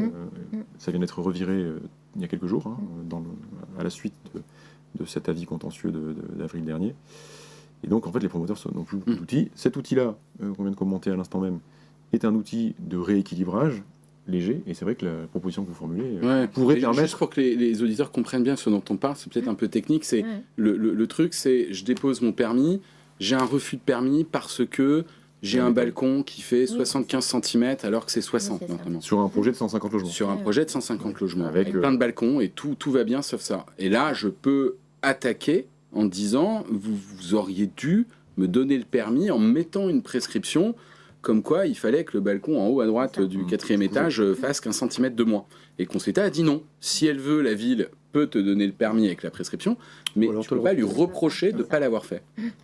C'est ça que j'appelle une catastrophe du point de vue de l'état de droit, parce que la procédure est trop malléable à l'avantage les deux sujets qu'on avait évoqués en commission. Mais ça, c'est un sujet qu'il faut reposer, et je pense que... On a une question dans le chat. Le délai de 2 mois court à compter de l'introduction de la requête. Oui, c'est vous, finalement, promoteur, enfin, pardon, pétitionnaire, mais on parle aux promoteurs aujourd'hui, qui maîtrisez complètement les choses. Un peu, d'ailleurs, comme en matière de cristallisation des moyens, quand on attaque votre permis, il faut être rapide pour défendre, pour déclencher ce délai de cristallisation. Mais là, c'est la même chose. Vous attaquez votre... refus. C'est ça, donc on a déposé aujourd'hui, demain, et on a l'administration demande pour changer de motif. Alors c'est à compter de la transmission. Ouais, c'est alors c'est un peu plus fin que ça, quand même, c'est à compter de la transmission par le greffe de la requête à la ville. Donc, il faut quand même compter quelques jours de plus, mais ça va vite en général sur tel recours, il n'y a pas trop de temps de latence. Et c'est uniquement contre les refus. Contre les refus. Les retraits et autres décisions de justice que vous adorez type sur la statut de mémoire sont pas visés parce que vraiment le contentieux des refus, la substitution de motifs, c'est spécifique. Parce que quand tu retires, un permis, c'est article 1, le permis est retiré, article 2, le permis est refusé. Tu vois, donc, il faudra s'y pencher en effet. Mais de mémoire parce que... Il y a une branche de la jurisprudence qui est assez particulière pour les retraits et c'est vrai que c'est un peu un trou noir pour moi. Aujourd'hui, on est sûr que ça porte sur les refus. Après, certain. Peut-être que la jurisprudence... Je partage comme Vincent la nécessité de pousser cette hypothèse devant les juges. Et ça s'applique dès demain. Dès demain. C'est ça. Donc, pour les recours enregistrés. Exactement. Et d'ailleurs, vous pouvez avoir un refus hier. Mais votre recours sera demain. Mais le recours le fera que demain. Voilà. C'est une bonne nouvelle. Exactement. Alors, dans la même thématique d'équilibre, là, je trouve que c'était des dispositions intéressantes. Enfin, un référé pour les promoteurs. Oui. Ça n'existait pas. Sauf pour les promoteurs en faillite, ou quasi en faillite. Oui. Mais il y a des conditions. Et alors, il y a des conditions, mais on y reviendra. Mais je trouve quand même que là aussi, en termes de dynamique contentieuse, il y a dans la thématique des refus dilatoires, ou que j'appelais une époque abusif, parce qu'on sait que notre permis est très carré, parce qu'il a été audité par votre avocat, que à de très rares détails près, il est quasiment parfait, et on vous le refuse.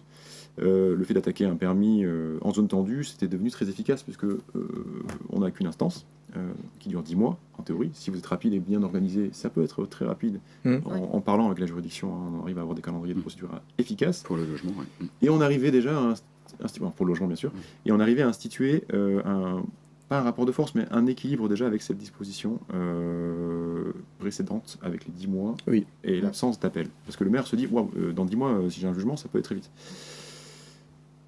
En ajoutant aujourd'hui la possibilité, avec la présomption d'urgence offerte au promoteur pour demander la suspension d'un refus considéré également comme abusif, vous ouvrez une porte nouvelle à délai rapide, parce que le référé, c'est un contentieux que vous déposez, mettons le 1er janvier. Vers le 17 janvier, vous avez une convocation à l'audience du 20 janvier. Et le 30 janvier... le code dit un mois. Voilà. Un mois en matière d'urbanisme. Le 30 janvier, vous avez donc une décision de justice qui pourrait enjoindre la collectivité, enfin l'autorité compétente, à délivrer un permis dont le statut n'est pas fabuleux. C'est un permis provisoire. Mais qu'est-ce que ça change ?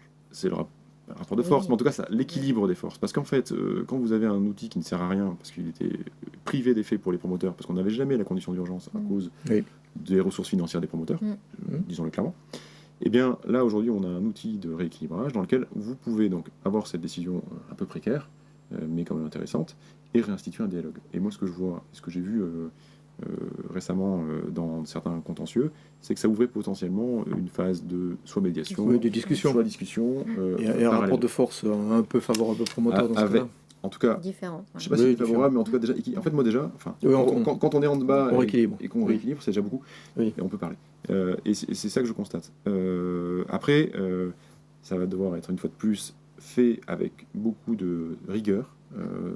Moi, je le conseille après avoir fait un audit de permis hyper carré, pour que ce référé soit pas un coup d'épée dans l'eau, et un affaiblissement d'ailleurs de la position du promoteur en cas de rejet de la requête, parce que là on se sent non, d'abord en référé, et puis après ça ne préjuge pas vraiment du fond, mais quand même là on a l'effet inverse, oui. Voilà, c'est l'effet inverse. Donc attention, enfin un référé pour les promoteurs, mais à ne pas prendre à la légère quand on le... En fait, voilà, on ne dégaine pas n'importe quoi. C'est vraiment quelque chose, c'est un outil intéressant à considérer avec toute la hauteur de vue nécessaire.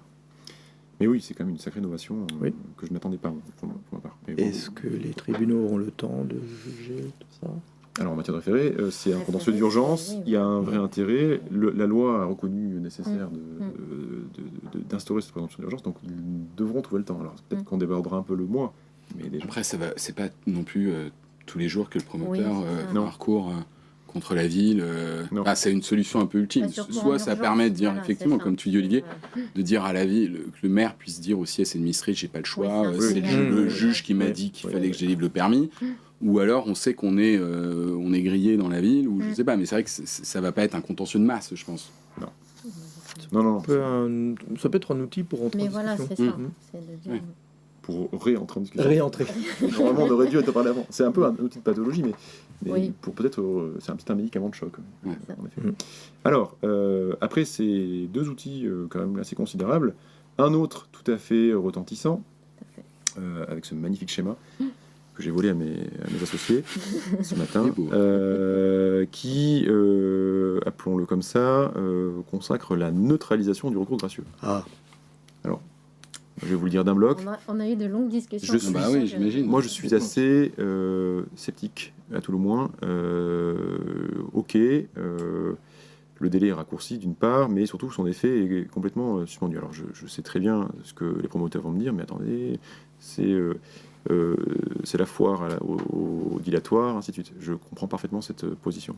Peut-être, Olivier, rappeler en quelques mots, parce que il n'y a que des juristes presque autour de la table, en tout cas très aguerris. Tu as raison. Parce qu'effectivement, on avait des dispositions, c'était dans la loi logement abordable, qui étaient un petit peu différentes. Donc là, on est sur une réduction du délai de recours gracieux. Donc de 2 à 1 mois. Le délai dans lequel la collectivité doit répondre, lui, est inchangé. On reste sur 2 mois, alors que le logement abordable, ça devait être réduit. Et après, on a ce sujet, cette modification de logique qui est quand même important, en contentieux administratif. On passe d'un effet interruptif à un effet suspensif. Donc, pour les non-juristes, l'effet interruptif, après la décision de rejet express de la collectivité, on repartait avec un nouveau délai de 2 mois. Là, l'effet suspensif, il n'y a que le délai restant à courir depuis à partir de l'introduction du recours gracieux. Donc, c'est vrai que ça réduit quand même beaucoup les délais de recours avant de se retrouver devant le juge. Je referme la parenthèse. Oui, mais la problématique, c'est effectivement, c'était cet effet dilatoire. C'est quelqu'un, un voisin qui voulait s'opposer à votre projet. Il déposait le recours gracieux le dernier jour du délai. L'administration souvent ne répondait pas ou ne répondait qu'à la fin de son délai à elle. Et ensuite, le requérant, avec son avocat, ne faisait le recours contentieux, encore une fois, qu'à la fin du délai. C'était donc 6 mois. Donc on avait 6 mois. Voilà. 6 mois. 6 mois pour parler de la même chose. En fin de compte, très souvent, c'était la même problématique qui était abordée.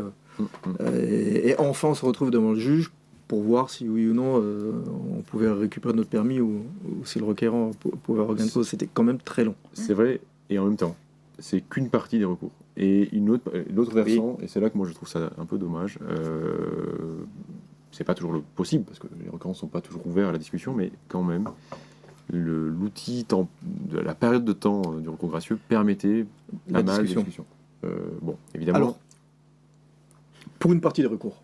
Voilà. C'est ça la difficulté. Alors, le requérant voisin que vous gênez, qui a un problème de vue, d'ombre, de nombre de personnes qui habitent à côté de lui, qui voudra qu'on lui construise quelque chose qui fasse barrière visuelle, auditive, etc.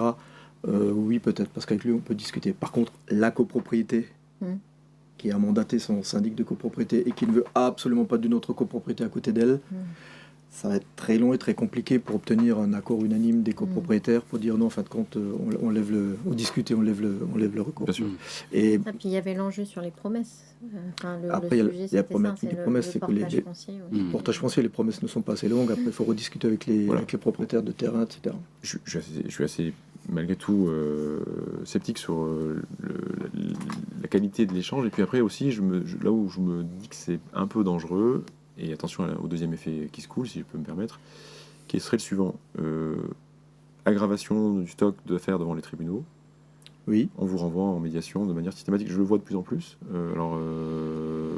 Est-ce qu'on gagne du temps? Peut-être aussi avec la médiation. J'en vois de plus en plus. Mais on verra. C'est difficile de prévoir. Je ne suis pas Madame Soleil, mais je ne suis pas complètement certain de la qualité des effets. On verra bien. Mais bon, on peut saluer quand même la réduction des délais, ça c'est certain. Et dans bien des cas, ça sera utile. Mais j'ai aussi des histoires à raconter et quasiment à 50% sur des solutions qui se trouvent dans cette période-là.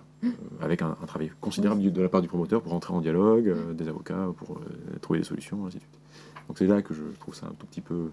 En fait, ça polarise pas mal le contentieux très vite. Bon, voilà. Alors, on a plusieurs questions dans le chat. Alors, pour remonter un petit cran sur le référé, pouvons-nous introduire un recours contentieux et se référer de façon simultanée? Ah oui, bien sûr. D'ailleurs, j'aurais dû le dire, mais en effet, vous ne pouvez pas faire un référé sans avoir fait un recours au fond. C'est un accessoire. Autre question. Alors, si le requérant attaque, là on est sur les nouvelles mesures, si le requérant attaque non pas le permis, mais la décision de rejet de son recours gracieux, en délai maximum, nous serons sur 5 mois, là où nous étions à 6. Non, mais ça, c'est la même chose. Oui. Quand il attaque, c'est ça. quand le requérant fait un recours gracieux et après il peut écrire qu'il attaque le rejet du recours gracieux et ensemble le permis de construire. C'est la même chose. Et la question de l'entrée en vigueur, quand est-ce que ça va s'appliquer? Alors, ça, le Conseil constitutionnel nous l'a dit. Exactement, tout à fait. Le Conseil constitutionnel, si je ne me trompe pas dans le temps, nous a dit que ça s'appliquerait au recours gracieux ou hiérarchique formé contre les décisions. Alors lui, c'était à l'inverse. Il disait que le régime actuel s'appliquerait au recours intervenu avant l'entrée en vigueur de la loi. Donc pour les nouveaux recours à partir de demain. Voilà, ce sera les recours introduits à compter de demain pour lesquels ces nouveaux délais s'appliqueront. Et il y a un autre point qui me semblait important aussi d'évoquer, puisque ça faisait partie de mémoire des questions qui étaient posées sur ces décisions-là, c'est à quoi ça s'applique. Parce que le texte rédigé de manière un peu curieuse vise les décisions relatives aux demandes d'autorisation. Et donc là, le Conseil constitutionnel avait renvoyé en fait à l'amendement, parce que ces décisions ont été introduites par voie d'amendement.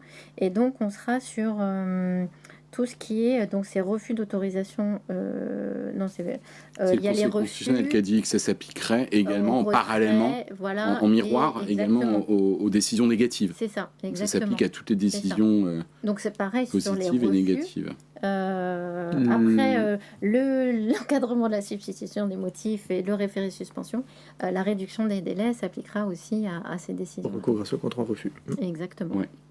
Voilà, donc un champ assez large. On pensait que le Conseil constitutionnel allait censurer cette disposition. Moi aussi, un peu. Pourquoi pas dire un principe fondamental dégagé à cette occasion-là. Bon, c'est un débat de juristes, mais qui avait un peu de... C'est pour ça que je parle de la fin d'une longue tradition. Parce que c'est quand même un élément incontournable des administrativistes que nous étions, parce qu'on est devenus urbanistes, mais voilà. En fait, là, on a deux mesures au moins qui sont spécifiques au contentieux de l'urbanisme et qui dérogent au contentieux administratif général. C'est l'encadrement de la substitution des motifs. C'est vrai qu'on n'était pas très confort non plus là-dessus, mais c'est passé. Donc ça, c'est une mesure, voilà... On va dire le laboratoire, on dit souvent, même y compris le Conseil d'État, c'est lui qui le dit, que le contentieux de l'urbanisme est un laboratoire du contentieux administratif général. Donc on a cette spécificité et puis maintenant la réduction des délais. Donc voilà, on va continuer à faire des propositions. Donc dans les autres questions, donc tous les recours reçus après entrée en vigueur sans prise en compte de la date d'obtention du PC. C'est ça. Ce qui compte, c'est la date du recours, quelle que soit la date de votre autorisation, et pas que les autorisations. Justement, ça peut aussi être des refus ou des retraits. Enfin, je crois que c'est enfin, non je suis pas certain, il y a peut-être encore une chose après, mais quasiment enfin, je passe très très rapidement sur l'abrogation de l'article L100-1 du Code de l'urbanisme, qui était une spécificité du contentieux de l'urbanisme, qui ça y est est supprimé. Il n'y aura plus possibilité d'invoquer l'illégalité d'un vice de forme ou de procédure dans un contentieux d'autorisation d'urbanisme. Qui était une possibilité qui était ouverte pendant un délai assez court. Cette entre guillemets bizarrerie s'en est terminée. Vice de forme contre le PLU. Oui, contre le PLU. Oui. Non, pas que on se dise. Oui, bien sûr, en effet. Et donc, je crois que c'est le dernier point, qui n'est pas neutre. Devant une, ça remonte à l'époque des Gilets jaunes.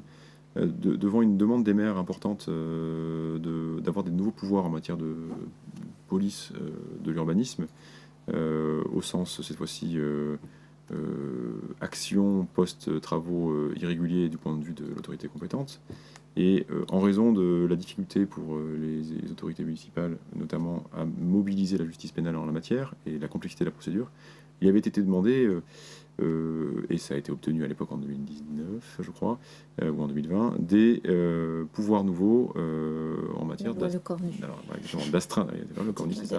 d'astreinte pour journalière et de sanctions financières pour voir les constructions non conformes ou les travaux non conformes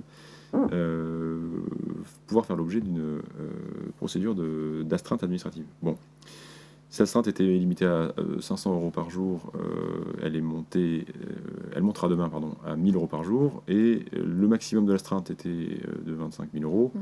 Il est porté à 100 000 € maximum, ce qui n'est pas rien. Et il n'y avait pas d'amende administrative prévue. Elle est nouvelle, et il en coûtera potentiellement jusqu'à 30 000 € aux contrevenants. Et tout cela est entre les mains de l'autorité compétente pour délivrer le permis, ce qui quand même est un sacré changement, puisque traditionnellement on confiait cette tâche à la justice pénale, ça marchait très mal, parce qu'il y a une procédure très lourde pour l'administration, et quand je suis de ce côté-là, je vois bien que c'est compliqué d'obtenir quelque chose en la matière, avec l'obligation quasi systématique de se constituer partie civile pour avoir vraiment une chance que l'administration poursuive, que le procureur poursuive les travaux considérés comme illégaux. Ici, on change de camp, puisqu'on donne à l'autorité qui est compétente pour délivrer les permis la possibilité aussi de se bagarrer un peu avec le promoteur, oui. Et alors, là où... alors, en tout cas, le pétitionnaire, parce que c'est assez rare que les promoteurs soient dans ce cas-là, mais on pourrait l'imaginer quand même dans certains cas un peu particuliers, où justement, en cours de travaux, on fait des travaux différents de ce qui est dans le permis, et qu'on espère un permis balai. Et ou que le maire a déjà refusé le permis modificatif, et ensuite viennent sur le chantier. Là, c'est un cas un peu compliqué, et on pourrait voir ces dispositions sortir. Alors, la difficulté nouvelle, c'est que en plus de ces alourdissements considérables des sommes en jeu, le recours en opposition qui permettait de suspendre l'exigibilité d'un titre exécutoire est supprimé. Il en coûtera rapidement au promoteur de devoir se régler ses amendes ou ses astreintes sans pouvoir suspendre les faits. Donc on pourra faire des recours évidemment au fond contre ces mesures, mais on connaît les délais sera très comme longs. En matière d'impôt, là. On paye et après on discute. Voilà. Et puis là aussi pareil, le référé ne fonctionnera pas. Le référé qui va bénéficier d'une présomption d'urgence pour les refus n'aura pas cette chance ici. Donc en fait, en général, les promoteurs se comportent extrêmement bien sur leurs travaux, par rapport, je pense, au cas des particuliers qui peuvent être un peu plus en délicatesse avec le respect des règles d'urbanisme. Vous avez des contraintes qui sont très fortes, inhérentes à la VFA, ainsi de suite, qui font qu'on sort assez peu du canal, mais quand même, les cas dans lesquels on fait évoluer un projet en cours de route en espérant avoir un PC balai et qu'on sorte de l'ordinaire, on pourrait avoir ces cas assez forts. Moi, je pensais aussi à ça. Donc, c'est pas neutre. Et en tout cas, il faut noter cet alourdissement sensible et que, en se rappelant un peu les mots d'un auteur ancien, que toute personne qui a du pouvoir est potentiellement portée à en abuser. J'ai ajouté le potentiellement, c'était pas dans le texte initial. Il y a une disposition du contentieux que tu aimais bien, Bérangère, et qui a été supprimée par le Conseil constitutionnel. C'était le fait que une personne qui envisage d'attaquer un PLU ne peut le faire que si elle s'est manifestée lors de l'enquête publique. Tout à fait. La disposition était... et dans un monde idéal, les promoteurs aimeraient que ça soit également au projet. Tout à fait. Donc, si j'ai un projet qui fait l'objet d'une étude d'impact et qui donc fait l'objet d'une participation du public par voie électronique, l'idée, ce serait de dire... C'est quelque chose qu'on a souvent quand même. Souvent, j'ai le client qui te dit « je comprends pas, on est dans une ZAC, il y a eu une étude d'impact sur la ZAC, une concertation, une PPVE, il y a une enquête publique sur le PLU. Le gars, il n'est jamais venu, rien du tout, et au bout de la chaîne alimentaire, boum, il y a mon permis qui est attaqué. » Et je crois que c'est en Allemagne ou aux Pays-Bas où il y a effectivement ce régime... comme dans les mariages, quoi. Il faut s'opposer maintenant ou se taire à jamais. Et donc, du coup, ça, c'était bien. Mais le Conseil constitutionnel a dit non, là, les amis, c'est pas possible. On va trop loin par rapport aux traditions du droit au recours. Surtout, il a relevé quand même dans sa décision, c'est marrant, il dit qu'il n'y a pas de garde-fou. C'est-à-dire qu'on aurait pu imaginer dans le texte... Parce qu'initialement, je me souviens d'avoir lu un texte où c'était... Là aussi, c'est des premiers pas. Ouais. Enfin, je pense que, sauf, normalement, il y avait au début, sauf circonstances exceptionnelles, genre la personne était malade ou elle était, je sais pas quoi, en vacances. Ou... Ça, et puis dans le recours, la notion de prise, parce qu'en fait, c'est ça, c'est qu'est-ce que c'est que de participer activement ou pas à une concertation, comment on matérialise, comment on le caractérise. Comment on le prouve. Ça fait partie aussi des précisions qui n'étaient pas dans le texte. Et qui justement justifiait aussi la saisine du Conseil constitutionnel. Donc voilà, ça. Mais c'est une décision intéressante parce que le sujet est posé. Voilà. Le Conseil constitutionnel a fixé un peu ses attentes, on va dire ça comme ça. Donc voilà, ce sera l'occasion de creuser encore cette proposition. On est là pour ça aussi. Et au moins, on a aujourd'hui cet éclairage. Donc je te remercie de l'avoir signalé. Alors, l'heure tourne, mais on a quand même pas mal de questions sur le chat. Alors, en cas de recours contentieux, est-ce que le délai de 3 ans de cristallisation peut jouer pour le permis devenu définitif après un jugement, soit plus de 3 ans après sa délivrance? Donc, non, ce qu'on a dit, c'est que c'est justement, c'est 3 ans à compter de la délivrance. Et donc, du coup, si ton permis, tu as dû attendre 2 ans avant de le purger, ou 3 ans, a fortiori, tu le mets en œuvre, le délai, c'est 3 ans à compter de la signature de l'arrêté de permis. Il vous restera donc la possibilité d'invoquer la jurisprudence Leroy dans sa racine la plus ancienne, qui permet d'autoriser les travaux qui ne rentrent pas en contradiction trop frontalement avec les nouvelles règles du PLU. Et que, je rappelle cette jurisprudence parce que quand même, l'administration a une fâcheuse tendance à l'oublier. Et elle est bien faite, cette jurisprudence du 24 juillet 1982. Elle n'a pas été revirée par l'arrêt du 24 juillet 2022 qui a élargi considérablement le champ d'application du permis modificatif, mais le point 1 de cette jurisprudence Leroy n'a pas été reviré. Et c'est celui-ci dont on parlait à l'instant. J'appelle l'attention des adhérents sur ce... vieil outil. Je le rappelle régulièrement. Sur l'articulation donc des délais de recours gracieux et délais de réponse de la ville et délais des requérants. Donc aujourd'hui, pour rappel, j'ai un délai de 2 mois pour introduire. Alors, soit je vais direct au tribunal, mais la plupart du temps, l'hypothèse était 2 mois pour affichage du permis, 2 mois pour faire le recours gracieux. Ensuite, 2 mois pour l'envoyer. Faut bien le dire aux adhérents dans la computation, les délais. Oui, pour l'envoyer. Non, ce que je veux dire, c'est que le délai de recours... Non, c'est pas la réception. C'est pas la réception. Oui, je vois ce que tu veux dire. Il y a le décalage éventuellement postal. Oui, c'est ça. C'est que pendant longtemps, on computait le délai en disant c'est la date limite, c'est 2 mois plus un jour ouvré. Et pendant longtemps, on disait que c'était la date à laquelle la mairie doit avoir reçu le recours. Maintenant, non. C'est la date à laquelle il doit, le cachet de la poste faisant foi, avoir posté son recours. C'est intéressant, c'est finalement le recul de la performance de l'administration postale fait qu'on arrive... Non mais c'est ça le sujet, c'est ce qui a été dit dans les travaux, fait qu'on a une moins-value pour le calcul des délais. Bon. Excuse-moi, je t'ai interrompu. Non, mais tu as raison. Donc voilà, donc 2 mois pour envoyer le recours gracieux. La collectivité, elle a 2 mois, mais là, c'est à compter de la réception pour répondre. Donc c'est vrai que ça rajoute. Et un nouveau délai de 2 mois à compter de la décision implicite de rejet ou décision. Mais uniquement pour celui qui a fait le recours gracieux. Et c'est la notification uniquement pour celui qui a fait le recours gracieux. Et donc là, 2 mois avant de pouvoir introduire le recours gracieux devant le juge administratif. Donc, c'est là où on a... J'ai dit recours devant le juge, recours contentieux.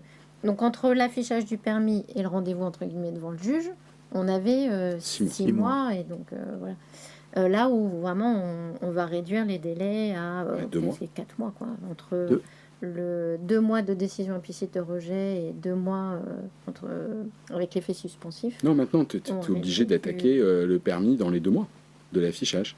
Oui, c'est ça.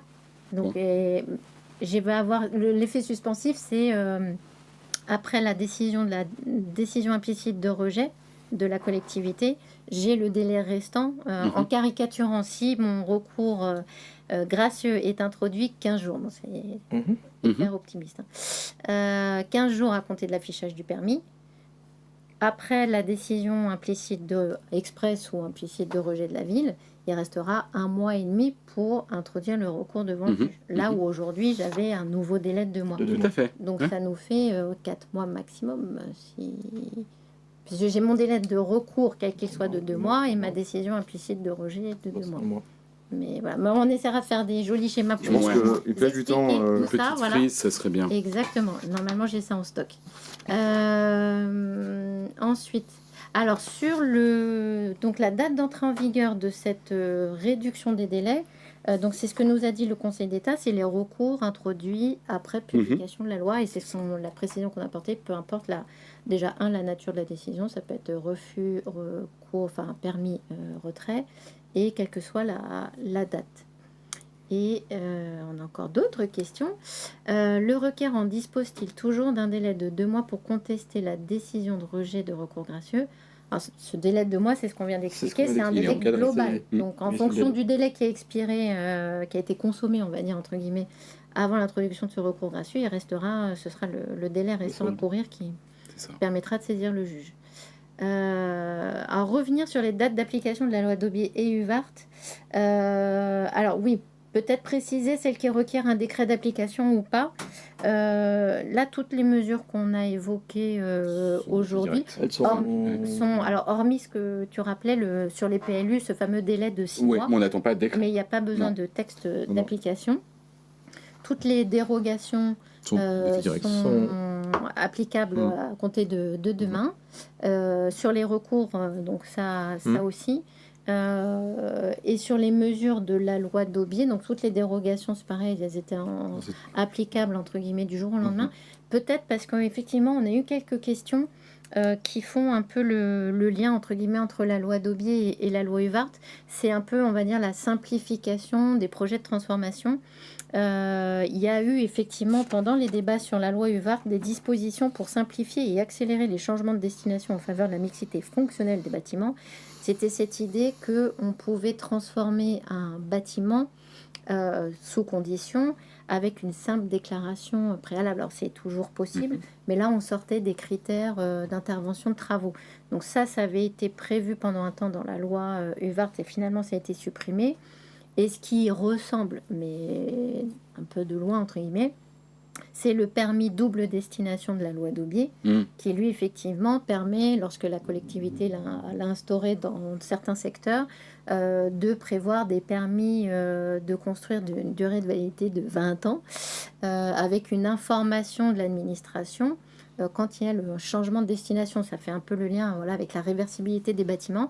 Et ça, c'est une mesure de la loi d'Aubier, mais qui n'est pas encore en vigueur, puisque là, pour le coup, on attend un décret d'application. Et puis peut-être qu'on y reviendra, il y a aussi des dispositions sur la solarisation des parkings. Pour faire court, on parle des parkings de plus de 1500 mètres carrés, où aujourd'hui il y a une obligation d'ombrage, donc soit des arbres, soit des panneaux photovoltaïques. Voilà. Là on pourra mixer. 35, 15, 35. C'est ça. Alors après, c'est vrai qu'à la question posée de savoir si ces mesures seront immédiatement applicables, moi je suis un peu réservée, parce que pour moi il y a une mise en concordance de la partie réglementaire du code. Qui est peut-être nécessaire. Voilà, donc on va essayer de clarifier ce point-là, mais je voudrais pas vous pêcher par optimisme là pour le coup. Et alors, on a une dernière question dans le chat. Quid des mentions sur le panneau d'affichage des PC? J'imagine que c'est la question par rapport aux nouveaux délais de recours. délais de recours. C'est vrai, il va faut falloir l'arrêter, ouais, tout à fait, mettre en bien vu. conformité les. Il faut appeler le roi Merlin pour lui panneaux. dire. C'est ce que j'allais dire. Au Casto. On ne parle que Donc, du recours contentieux sur les permis. Non, on parle du gracieux. Non, il y a Gracieux le gracieux aussi. Ouais, si, le En bas, en R602, il y a marqué. Tout à fait. Donc, Oui, tout à fait. Après, On m'a posé la question ce matin aussi dans vos webinaires. Il faut reprendre peut-être vos panneaux. Mais la question, c'est surtout ça, c'est comment Non, on c'est vrai que c'est pas bête, ça, parce que le sujet, il y a le délai de recours gracieux qui est réduit, et puis l'effet suspensif, je ne sais pas comment on va pouvoir introduire ça en toute petite ligne. Réfléchir tout en bas à tout ça, parce des qu'en panneaux. termes d'intelligibilité du droit, C'est ça. on a rarement fait plus compliqué pour le pétitionnaire qui est une personne lambda, qui n'a pas cette accessibilité au droit. Donc, Là, il y a quelques pétitionnaires, à mon avis, dans la période de chauffe qui risquent de rater le coche. Quoi. Ouais. Mais du coup, ça, est-ce que ça va jouer sur la recevabilité des Non, mais c'est un très bon point. Ouais. C'est sûr que si le panneau d'affichage se contente de reprendre la mention du R602 actuel, pas bon. Ça me paraît tout à fait logique, vu à quoi sert cette disposition, qu'il est nécessaire de corriger, de rajouter une phrase à la fin en disant... C'est vrai qu'il y a un adhérent qui dit la mention est réglementaire, passe par arrêté. C'est vrai qu'on... Ouais, elle est dans l'arrêté. Un toilettage. Mais pour autant, non, mais je peux quand même avoir gardé la même mention et puis je rajoute une phrase moi-même en mettant à noter que en application de la loi machin, l'article tatata, comme ça on l'a informé quoi. Enfin, c'est vrai que c'est un bon point. Je partage et c'est un bon point. Et en effet, c'est toujours pareil. Ce genre de réforme, c'est ça. Sa concrétisation, elle est là, soit dans les surfaces, soit à l'affichage. C'est là que ça devient concret. Et c'est un très bon point qu'il va falloir qu'on résolve assez vite pour donner des conseils à nos clients. On va appeler vos prestataires de panneaux. Et puis on appellera en effet, toi tu prendras Castorama et moi je vais appeler Jean-Michel le roi Merlin. On va appeler la Fédération des acteurs du commerce pour demander un toilettage des panneaux dans les meilleurs délais. Il n'y a plus d'autres questions. Oui, effectivement, c'est le R602 qui ne vise que le délai de recours contentieux. Mais c'est ça. Ouais. On ne met que ça. C'est pour ça qu'il faut... On ne met que le délai contentieux. Ah mais il faudrait regarder le A. C'est dans le A. Peut-être. Ça doit être dans le A, quelque chose sur l'affichage. Tout à fait. Donc on fera le SAV du live. Ça peut être fait par un arrêté ministériel. On note toutes vos questions. Donc la clarification sur les parkings, c'est un point important. La frise sur ces nouveaux délais de recours et la source pour l'affichage de vos futurs permis. Merci beaucoup d'être pour vos interventions respectives. C'est un plaisir. Merci à ceux qui nous ont suivis.